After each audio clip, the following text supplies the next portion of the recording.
Welcome to Corporate Warrior, the podcast that brings you the best advice on how to improve your health, optimize performance, and maximize productivity. With your host, Lawrence Neal. This episode is brought to you by ARX, the most innovative, efficient, and effective all-in-one exercise machines I have ever seen. I was really impressed with my ARX workout. The intensity and adaptive resistance was unlike anything I've ever experienced. I love how the machine enables you to increase the negative load to fatigue target muscles more quickly, and I love how the workouts are effortlessly quantified. The software tracks maximum force output, rate of work, total amount of work done, and more in front of you on screen, allowing you to compete with your previous performance to give you and your clients real-time motivation. The ARX uses a computer-controlled motor to give you the exact amount of resistance your clients need 100% of the time. This means that the resistance can never become dangerous, is intuitive and simple to use, and can provide you with all of the results you and your clients are looking for in a fraction of the time. ARX is highly effective and efficient in delivering all of the benefits of exercise, including increased strength, muscle mass, cardiovascular conditioning, bone mineral density, and injury recovery. As well as being utilized by many high-intensity trainers to deliver highly effective and efficient workouts to their clients, ARX comes highly recommended by world-class trainers and brands, including Bulletproof, Tony Robbins, and Ben Greenfield Fitness. To find out more about ARX and get $500 off install when you place an order, please go to arxfit.com and mention Corporate Warrior in the How Did You Hear About Us field. So again, to get $500 off install when you order, head on over to arxfit.com and enter Corporate Warrior in the How Did You Hear About Us field.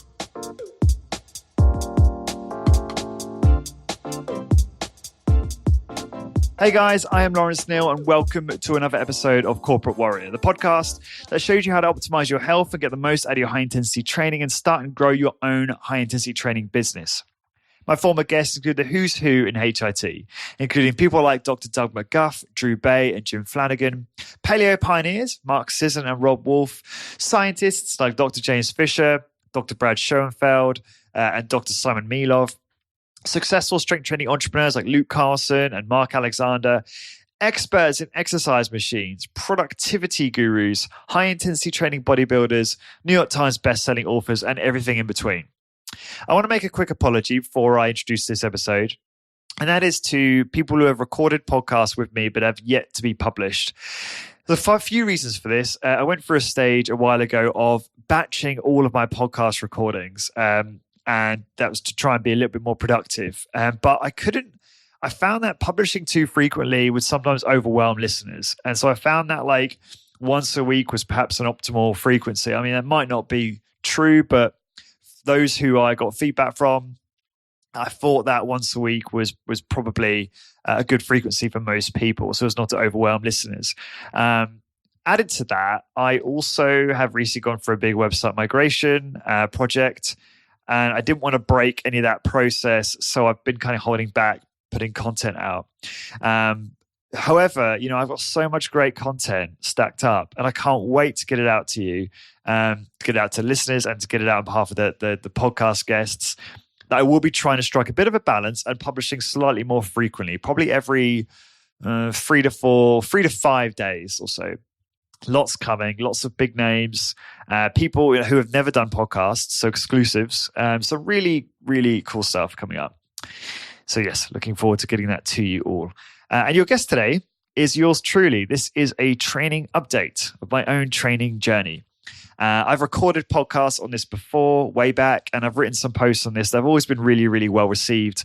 So I figured, you know what? I will do a podcast on, where I'm at in terms of training, my thoughts, what I've learned from the podcast, and let me know if you want more stuff like this, because I really, really enjoy doing this.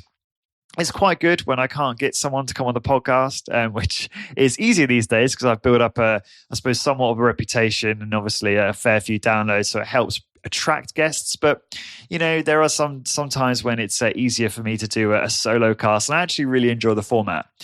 So tell me if you want more of this. You can tell me on the blog, which is corporatewarrior.co. You can send me an email through the blog. There's a contact me section. Or you can tweet me. I'm quite active on Twitter. My tweet handle is, or Twitter handle, I should say, is at Lawrence M. Neal. That's LAWRENCE for Lawrence, M for Mike, and then Neal is NEAL. That's November Echo Alpha Lima. So probably not the best handle in the world, but hey, that's my handle.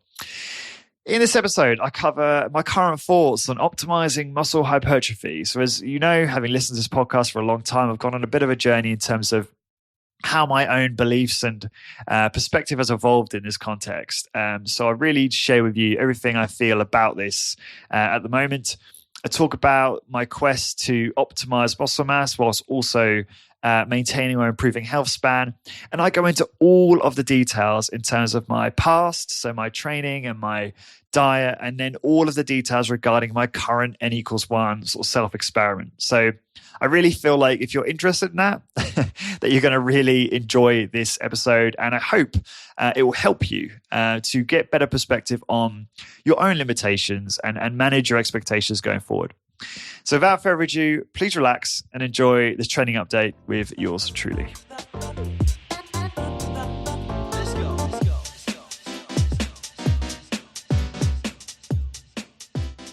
Hey guys, it's been a long time since I've done a podcast like this. This is a solo cast, just to give you an update on, I guess, my own training journey. I thought this might be of interest to some of you, and if it is, then I'll do more stuff like this. Last time I did this was I did a bodyweight training kind of solo cast on my own training and diet a couple of years ago now, I think, and it got a really good response. So, as a lot of you know, been on quite a journey. If you followed the podcast from the very beginning, you will have seen a big change in my views on training and diet and, you know, what we can attain in terms of our physical potential and stuff like that. You know, I started out very, excuse me, I got a little bit of a cold. I started out very optimistic, thinking I could, you know, achieve a very high degree of muscularity, and didn't really understand the role that genetics played in all of that. And obviously after reading books like Body by Science and talking to a lot of experts who have kind of differing opinions, but, you know, the common theme was obviously that genetics play a huge role. So kind of came to accept some of that and try and just enjoy the process. You know, I made some great gains in the beginning. You know, I built up, in my opinion, a pretty good physique. But, you know, I am on the lighter side. So just to give you some context, I weigh around 155 pounds. I'm about 5'11" or just over.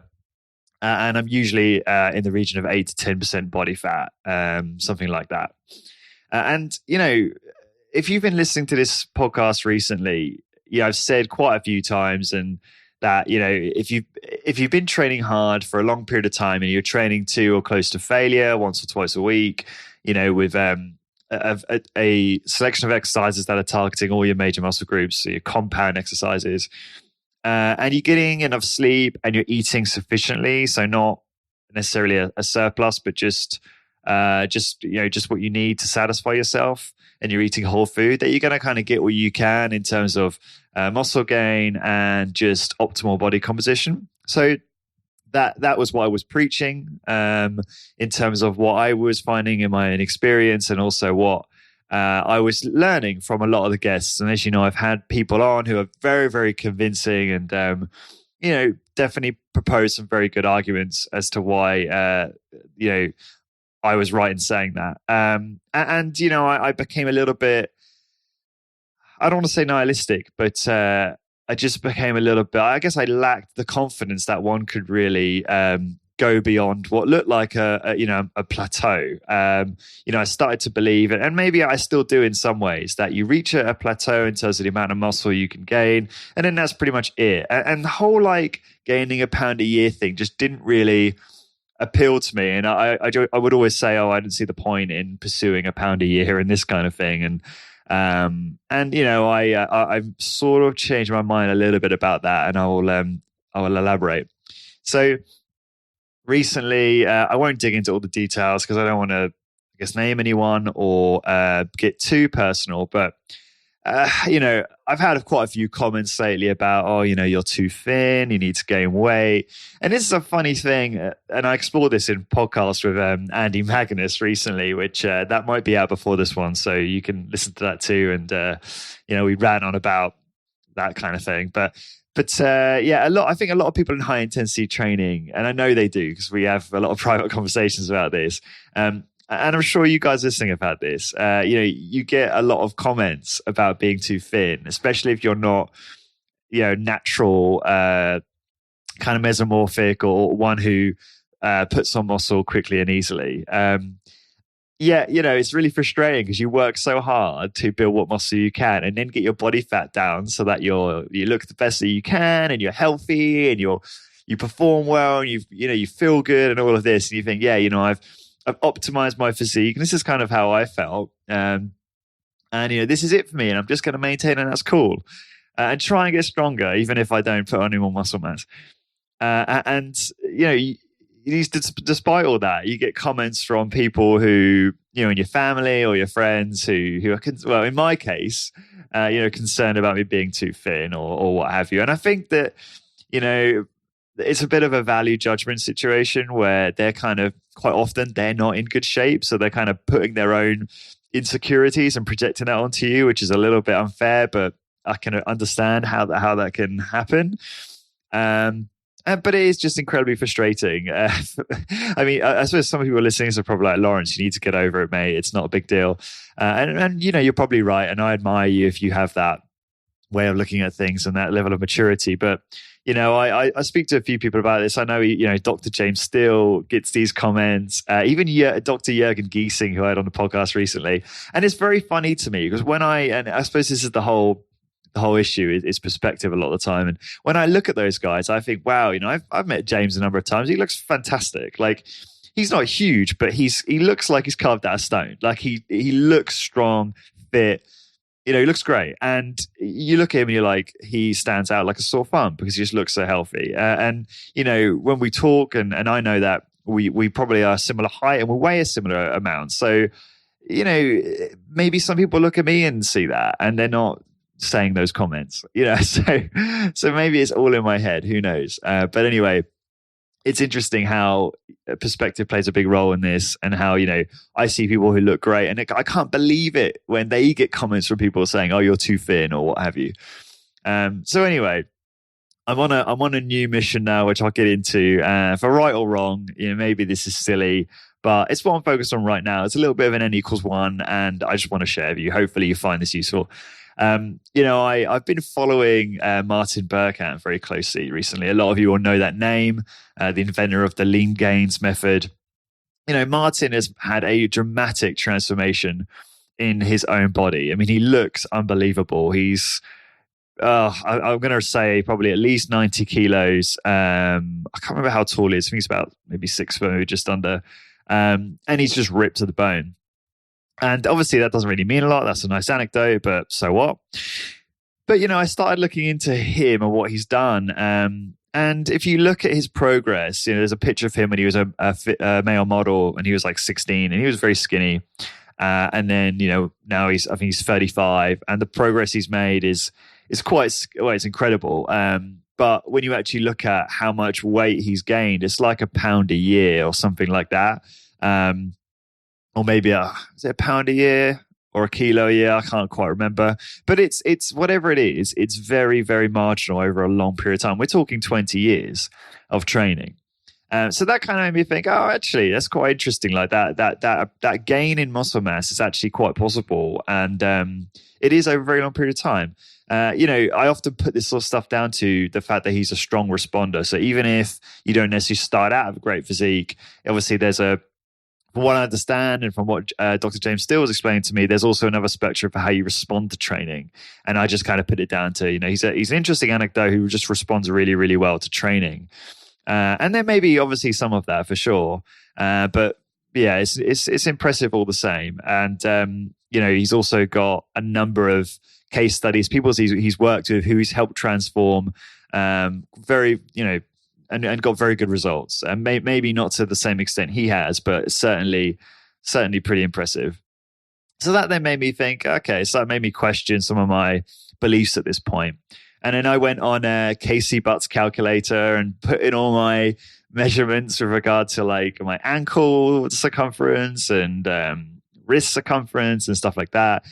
which kind of determines how much muscle you could gain based on your bone structure and height and things like that. And, it's pretty significant for me. I mean, I weigh 155 and it was saying, I could gain up to, I think it was 198 off the top of my head, which is probably a little bit ridiculous, but there's a huge delta there and it did kind of suggest that there's a lot of potential. Skylar was saying to me there's another product for hard gainers, and I probably am the part of that hard gainer club. And I haven't paid for that, nor will I probably. But apparently that might give me a more accurate representation of what I can achieve, and maybe at slightly less than 198. To be honest, I don't even want to be that big. I've been quite... I hesitate to use the word happy because I should be happy with where I'm at. But, if I can achieve 165 or 170, I like being kind of wiry and quick and lean, and I don't want to be bulky, basically, to be honest. It might not be achievable anyway. So then there's the whole thing about health span versus maximizing muscle mass. Now, this is really, really important to me. I am not interested in trying to gain more muscle mass if it means I'm compromising my health span. When I said I was going to do this, Nick Patterson, who's someone I had on the podcast recently, tweeted at me and said, don't do it. It's not worth it. You be happy with your phenotype and don't worry about trying to be something you're not. It's not going to serve you. It's not going to be healthy. I mean, he didn't say all of that, but that's what when reading into his tweet, and I completely appreciate where he's coming from. And I kind of agree with him to a large extent. I do think that this is if you're very happy with your physique, and you're doing things and have a healthy lifestyle, then all the power to you. If you don't care about maximizing muscle mass, that is great. And I actually really admire that and respect you. But anyway, so I took his point on board. And, if I feel at any point during this that I am compromising health span, then I'm unlikely to pursue this further. But I currently feel like I can make some changes to my lifestyle that won't necessarily detrimentally affect my health span. At least that's my opinion at this time. And this, just by the way, before I get into what I'm doing and all of that, this could all change. As I was talking to Andy Magnus recently, I've gone on this new journey to see what I can achieve in terms of optimizing muscle mass and trying to keep a good body composition. But it's funny, and I could listen to this in a year or two and just be like, what an idiot, who cares, and be back to quite happily maintaining where I was at. So yeah, I just thought that was a funny observation. So anyway, let's get into this. So what have I been doing? So for the last month, about a month, I've been consuming approximately 2,800 calories a day. Now, interesting thing to note is for a long time, I was training hard, but my numbers were in some cases plateauing. In some cases, I was getting stronger on certain exercises, but it was so marginal. And also, as a lot of you know, my calorie intake was very low. So I'm big fan of Ted Naiman and a lot of his dietary advice. So my diet is basically steak and eggs, to be honest.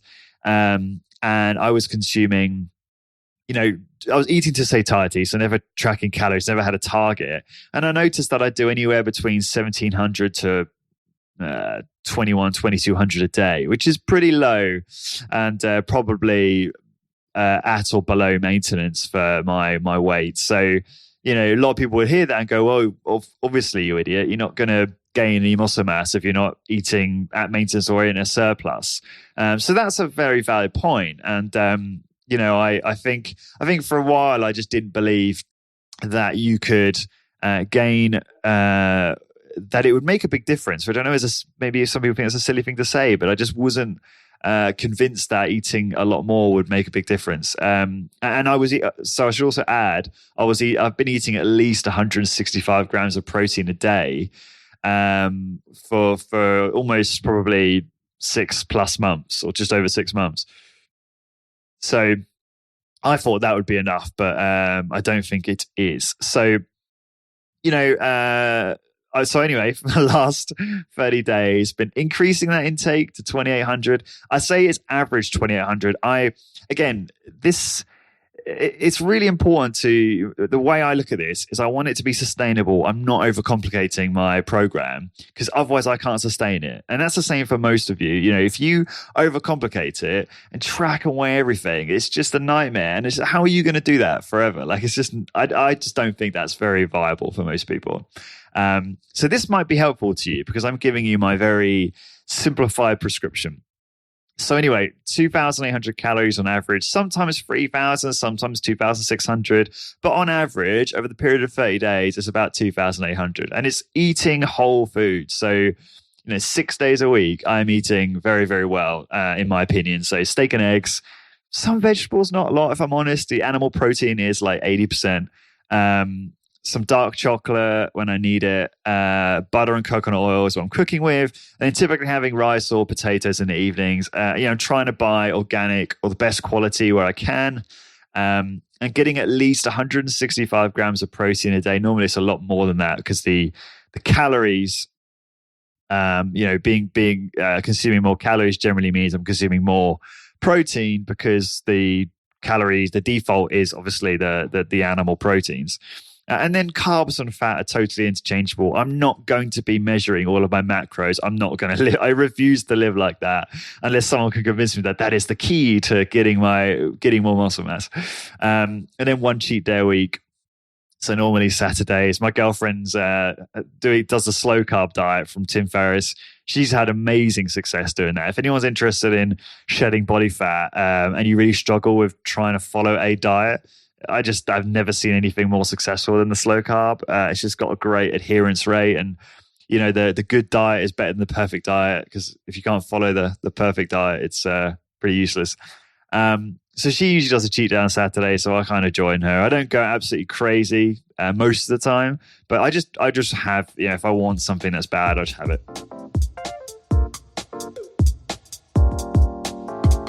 This episode is brought to you by our sponsor, ARX. Are you looking to create a cutting-edge, high-intensity training facility?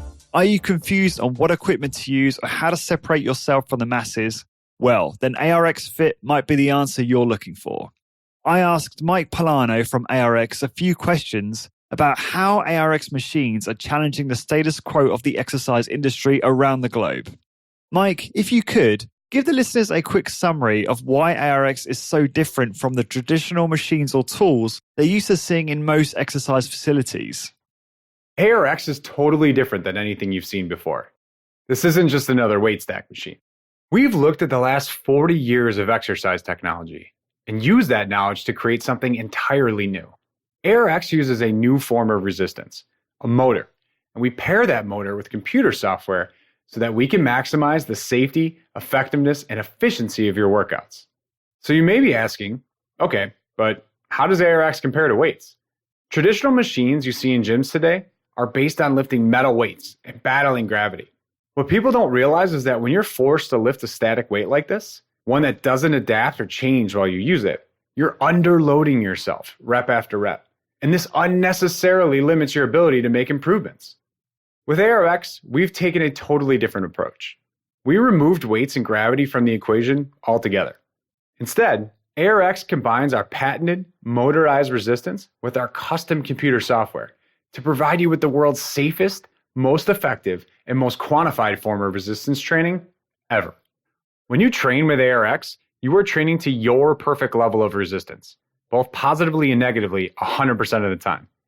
No more guessing what weight to use.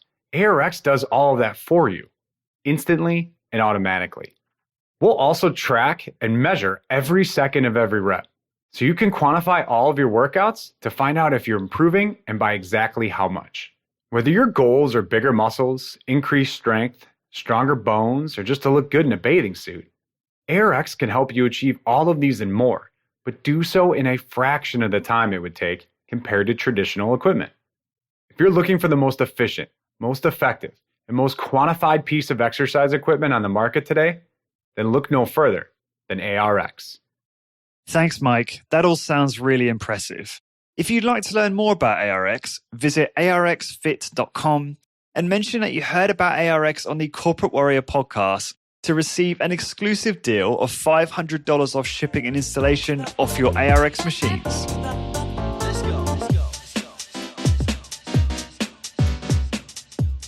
And then in terms of training, I'm doing a high intensity training split routine. And I'm going to bring that up now so I can talk to you about it. I've been doing this routine for a while now. It's kind of I kind of designed this routine myself, using obviously input from people like Drew Bay and Doug McGuff and other people in high intensity training. And it's kind of like one routine is a home routine and the other routine is a gym routine. Because if I'm going to train twice a week and the gym it's not too far away from me, but it's just a little bit of an inconvenience if I have to go to the gym for both workouts. So I wanted to make it even more efficient and easier for me. So currently the A routine is push-ups, and I'm following the Project Kratos, which is Drew Bay's book, progression system. So my push-up is fairly challenging. It's I do usually do push-ups on handles and just about shoulder width apart in terms of hand placement. And then normally I just do the lower portion of the push-up. So I pause at the bottom for 3 seconds and I just do the lower half and then I reverse direction, always smooth turnarounds, which you've heard me talk about. My cadence is relatively slow and I'm doing that usually to a single set to failure.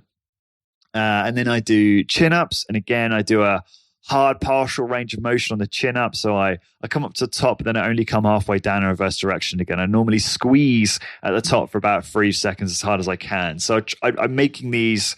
This is kind of how you can make these exercises more challenging to progress in your own bodyweight training. It may make no difference versus just going to failure in a full range of motion, but this is just what I'm experimenting with. And what I will do is every workout, every rotation of a routine, I will exchange the chin up for a pull up. So wide grip, hands pronated pull up as well. So I switch those. So so week 1, I'll do the pull up, and then so that's A routine week 1, and then B routine 3 or 4 days later. I'll do the workout I'll go into in a sec, and then when I come back to the A routine again, I'll do the pull up or the chin up, whatever I didn't do last time, if that makes sense. And then I do single-legged squats. I usually use the door for balance. I love doing these, and I've got really quite good at them. And again, I do a difficult range of motion for them as well, with a 3-second pause at the bottom. And then I do neck extension, neck flexion. I have a yoga mat I roll up, and I just basically push my head into my kitchen floor, and that's it. And I track everything. I track time under load. I track total workout time. I personally do much better with shorter workouts. I can do quite a bit of damage to myself where I'm at in my training, and I get absolutely exhausted and nauseous from too much volume. So for me, it seems to work better. I could be wrong, but this is just from my experience. It seems to work better for me to do more abbreviated workouts and work out more frequently. So that's that workout. And then workout B, which is done in the gym, is a seated row machine, overhead press, and sometimes I'll do drop sets. It depends on how I feel after the first set. Leg raises for abdominals, dumbbell calf raise left and right. Now, this is something I've always struggled with. I've got pretty massive calves. I've never struggled to. In fact, I've never ever trained very rarely have I trained my calves directly. I've had big calf mass since I was a teenager, just genetically. Like, it's just, for me, it's really kind of solidifies the argument around how important genetics are. Like, there are some people that they just have large muscles regardless. Like, my calves are a really good example. It's funny, it's the muscle group I care about the least and not really that proud of, and don't train, and yet they look amazing. Say look amazing, that sounds like I'm really arrogant, but they look large and they're pretty toned. And someone will say, I have a friend who's got a great physique, but he's got quite small calves, and he'll say to me, "Oh, that's from all that basketball and cycling you used to do and all that." And I'm like, well, no, it's not. It's just, I've done all this other work. Why isn't the upper body, mirroring that? In my opinion, it's just pretty much just genetics.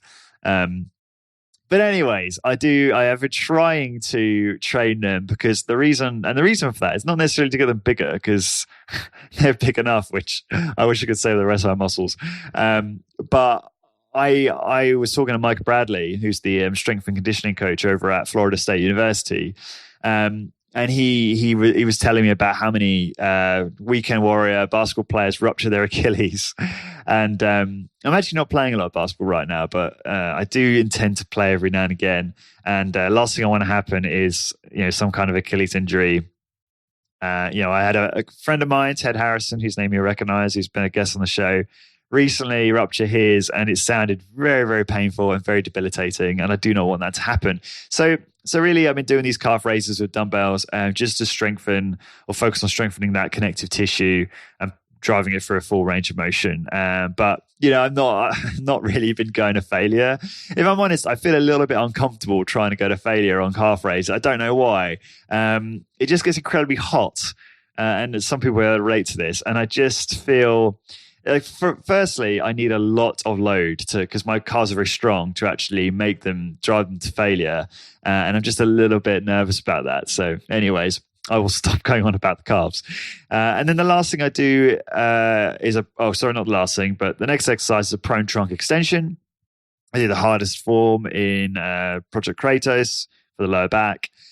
And then neck lateral, which, I'm too embarrassed to do this at the gym. I'm ashamed to say. So normally I'll come home and I'll do a neck lateral with my hands, or I push against the side of my head. But sometimes I just forget to do this. So I just alternate neck lateral and neck extension and flexion in my bodyweight workout from home. So at least I get some neck training once a week.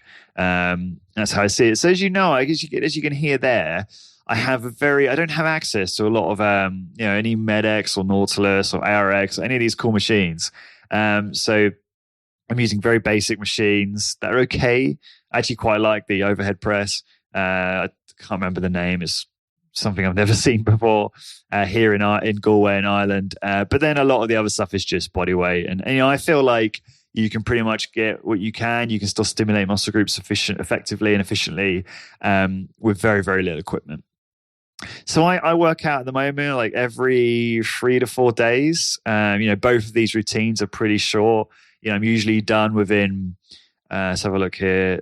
Yeah, I mean, the A routine takes me around 10 to 14 minutes, and the B routine takes me about, let's have a look. Like 14 to 17 minutes, something like that. Obviously the B routine's in a gym, so sometimes I occasionally have to wait for stuff to be available, which I know we all find very frustrating. People on their phones texting, doing multiple sets. What are you doing? Get off my machine. Just on that, quick tip. In most cases, I know a lot of people get frustrated about this, but you really can't let it affect you because at the end of the day, it's outside your control. And if you want to get on a machine, just go up to the guy or girl and say, "Hey, do you mind if I just do a quick set to failure?" Or ask them how many sets they got. And more often than not, they'll say, "Oh, jump on, it's fine." And if you're only doing a single set to failure, then that's cool. So yeah, don't let that always stop you. And it's always worth asking. And most people I found in my experience are quite happy for you to jump in. Anyway, so that's the workout. Now I will just say my gains, my progress has been very slow at this point. Like my improvements are marginal, small improvements in time under load and in resistance, but it's very, very slow. And we'll dig into some of that in a second. So right, back to my training journal. So yeah, that's the workout. Oh, anyway, so looking back, last 30 days, I told you about my calorie intake, cheat day, training, no change. No, I train every Friday morning. I do a 3-point caliper test. I weigh myself and I record it in a spreadsheet. It takes me 5 minutes. I think this is something that this is a great thing to do because it's very easy to do. It takes 5 minutes. It's very simple. There's no reason why you can't do this to track your own body composition and track what's working and figure out what's working. So, I looked at this and I thought, well, it's kind of a few things, I think, that a few reasons why this hasn't worked. Simply, perhaps I'm not eating enough. I feel like a month is a long enough time to see some sort of change in body composition. So with that, I've decided to increase my calorie intake, and I'll get into that in a sec. And the other thing is progressive overload. Now, I know there's a lot of controversy around this, but what I've decided to start doing is micro-loading some of my machine-based stuff. I have no idea how I'm going to... actually, to be honest, I'm kind of making fairly good progress on the bodyweight stuff. So I'm going to keep going as I am. But just for some of those machine combat movements, I'm going to start micro-loading, which I have already started to do. And it's interesting. I increased my overhead press by 2.5 kilos. And, was able to achieve the same time under load, which is probably something that a lot of us have experienced, that you can increase the load and yet your time under load can stay the same, which is pretty cool. So I'm going to continue to do that and experiment with that, ensuring that I'm still getting that minimum time under load of 60 to 90 seconds in that set. So those are the changes I'm making. I recently was listening to Brad Schoenfeld on his views on what calorie surplus is required to get gains, and he was going on about 300 to 500 calorie surplus over maintenance. I remember speaking to Doug McGuff ages ago, and he was like, increase it by a few hundred. If you see appreciable fat gain, bring it down. Like, it's not, you don't need a lot in order to provide an environment that will enable muscle gain beyond what your genetics will allow. So with that in mind, I can't even remember now. I think I worked out my maintenance to be around, I think 2,500, maybe just under. So I figured 3,000, that's 500 more. We'll do that and we'll see what happens. So been doing 3,000 for the last couple of days. And so I will perhaps do an update in maybe 30, 60 days, see if there's been any changes. And maybe that's too short to say, but we'll see. And I'm just to give you an idea, I'm tracking this with MyFitnessPal. And again, I don't track macros apart from protein. I make sure I get 165 grams a day, and I target 3,000 calories a day. And I pretty much eat the same things all the time. It's pretty much just steak and eggs with some carbs in the evening. I am relatively low carb. Personally, my personal opinion is that it's a healthier way to go. And so that's why I've done that. I'm trying to, again, maintain good health span or improve my health span whilst also seeing if I can gain some muscle mass and keeping things as simple as possible. If I try and make this protocol too complicated, I just don't follow it because I got other things I'm focused on in my life. I'm doing this podcast. I'm focused on my membership, helping high intensity training business owners grow their business. And that's my biggest project right now. My main focus is going absolutely excellent. I'm really enjoying it. And it's the way I can have the biggest impact in terms of getting more people strength training, is helping people using my knowledge and leveraging the knowledge of experts to help people grow their business and get more people strength training. Because if we get everyone strength training, that's pretty cool. And that's kind of my mission. So yes, for me, it works to keep everything as simple as possible. I've already talked about progressive overload. That's already touched on that. Oh, and one thing I do is this is primarily for the machine-based stuff. If I feel like I haven't reached a deep enough level of fatigue in a single set, I will do a drop set. And I lower the weight by the smallest increment. And then I will, I've got a minor burp coming. And then I will wait maybe 10 seconds and then go straight into it. I never really track the time of the load of the second set. I only track the time of the load of the first set.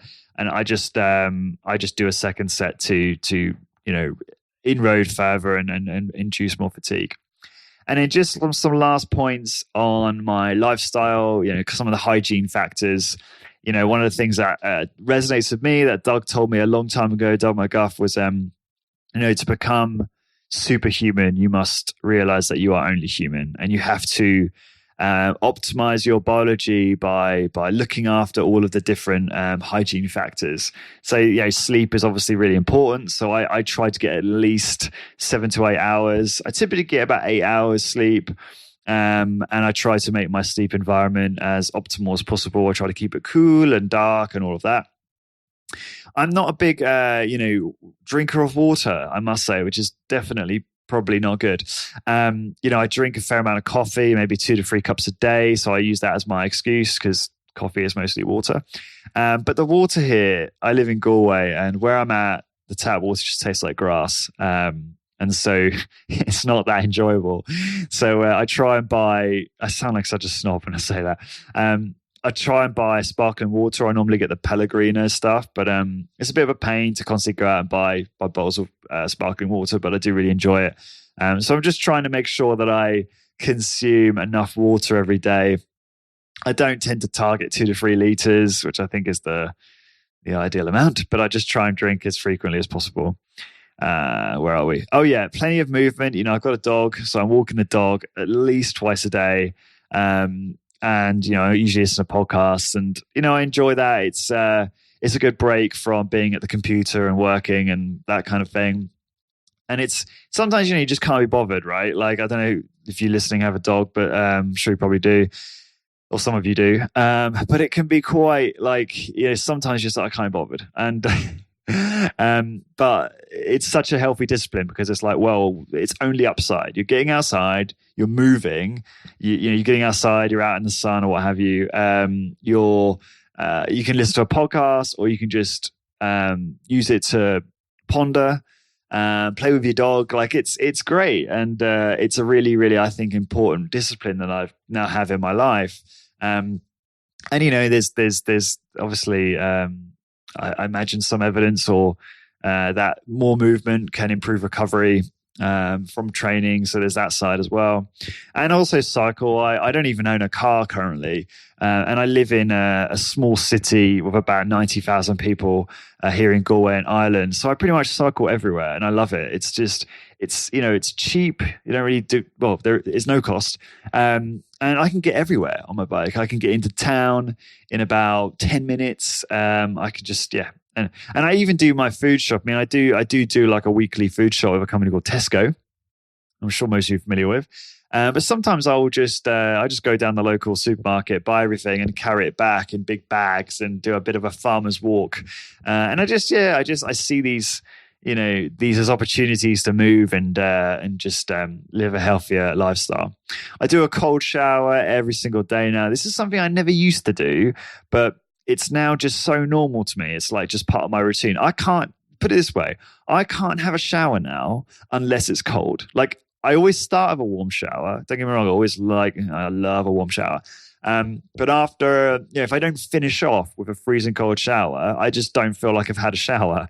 And that's something that I've trained into myself over the last year or so. I found that when this is going to sound strange, but I found that when I have a cold shower, I just don't smell. Like, I don't even use deodorant anymore because I don't need to, because the cold shower, something to do with the pores, closing, opening the pores, something like that. I do use a Dr. Bronner soap. And a tip I had from a friend recently, Scott, if you're listening, was to try and pick the soap without lavender oil, or is it lavender oil or tea tree oil? Because those are shown to, I'm going to get this wrong, I think block testosterone production or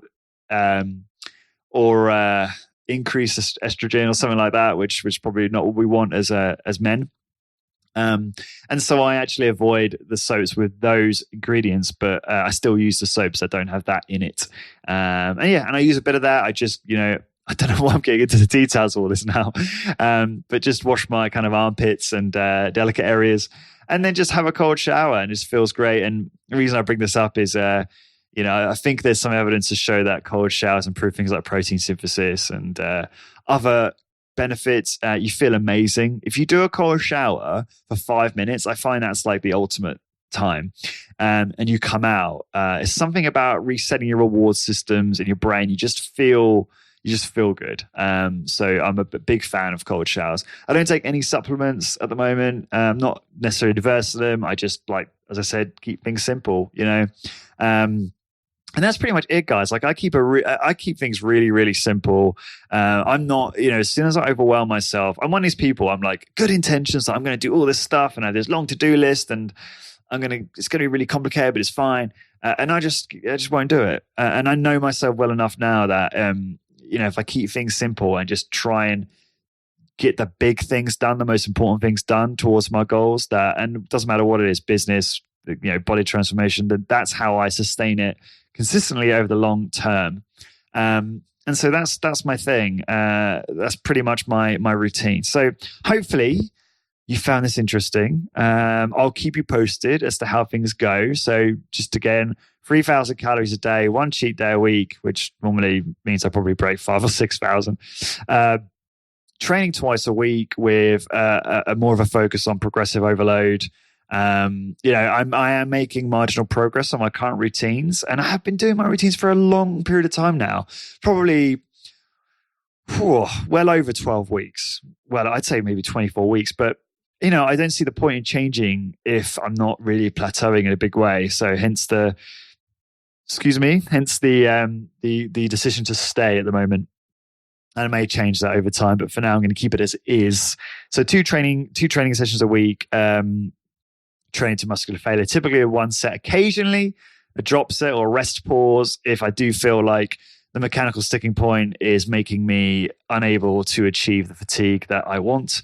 But that is pretty much it, guys. Really simple. So hopefully you enjoyed this. If you want more, let me know.